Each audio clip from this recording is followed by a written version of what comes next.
Então, quando eu falo aqui, né, sobre a rotina, sobre os horários, que eu odeio a palavra rotina por causa disso, porque não é sobre horários, é sobre o ritmo da criança, é sobre as necessidades da criança, é sobre a nossa capacidade de olhar para aquela criança e ver ali, ó, o que que ela está precisando, o que que a gente pode melhorar ali no dia a dia dela, o que que ela está querendo nos dizer. Quando a gente pensa, principalmente nos primeiros 3 anos de vida, são muitas mudanças que acontecem ali, sabe, mudanças de horários de um bebê que é só amamentado para uma introdução alimentar, que come, sei lá, uma vez ao dia, dali a pouco tá comendo 2, dali a pouco tá comendo 4 refeições.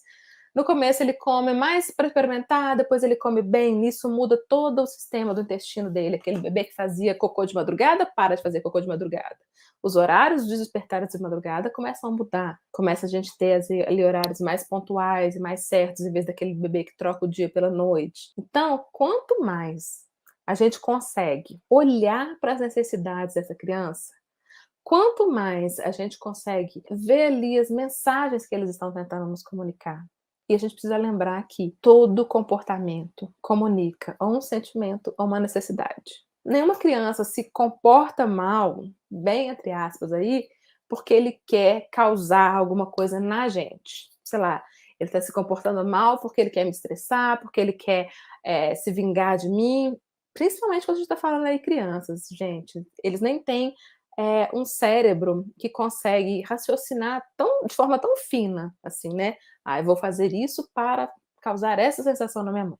Eles não têm essa capacidade de raciocínio assim ainda. Então, todo o comportamento aí dessas crianças estão mostrando que existe uma necessidade ali por trás.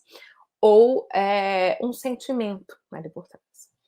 E uma das coisas que são mais erradas, né, quando a gente vai falar sobre necessidades, sentimentos, principalmente quando a gente está falando sobre necessidades de bebês, é pensar apenas naquelas necessidades mais básicas. Por exemplo, comer, dormir, trocar fralda, tomar banho e só. Não, gente. E quando a gente pensa nessa lista de necessidades e começa, né, a olhar para os nossos filhos, a gente vê aí quantas necessidades básicas, às vezes, eles estão demandando através do comportamento deles, e às vezes a gente não está conseguindo ter essa leitura.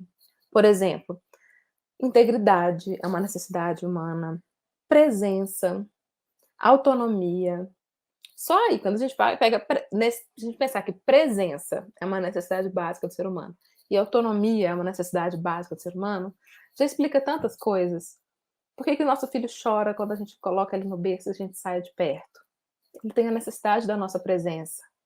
Por que que uma criança, né, ele na fase de 2 anos chora porque a gente colocou a meia no pé deles? E aí eu que quero pôr a meia. É uma necessidade de autonomia. Então todo comportamento, gente, todo comportamento tem uma necessidade ali por trás. E a gente precisa manter esse espírito de detetive que a gente tinha quando ele tinha lá 1 dia, 2 dias de vida, de procurar qual é a necessidade, sabe?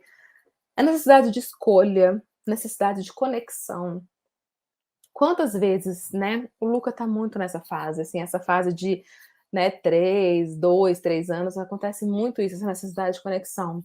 Como as crianças nessa idade não conseguem regular suas emoções, elas precisam de alguém para corregular. Então, essa conexão ajuda a criança a corregular as emoções. Então, por exemplo, algo saiu fora do previsto. Ele esperava que, sei lá, estava imaginando que ia comer uma banana e veio um mamão. E aí ele começa a chorar descontroladamente. Meu Deus, não estava ali no previsto dele. Veio um mamão.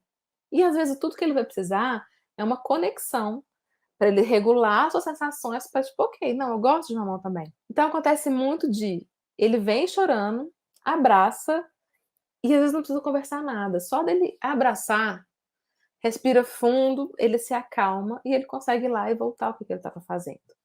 Para quem tem filhos nessa idade, eu tenho certeza que isso já aconteceu, de chorar do nada, e aí eles vêm, te abraça, chega perto, troca uma palavra e acalma e já consegue seguir ali seu ritual, sua rotina.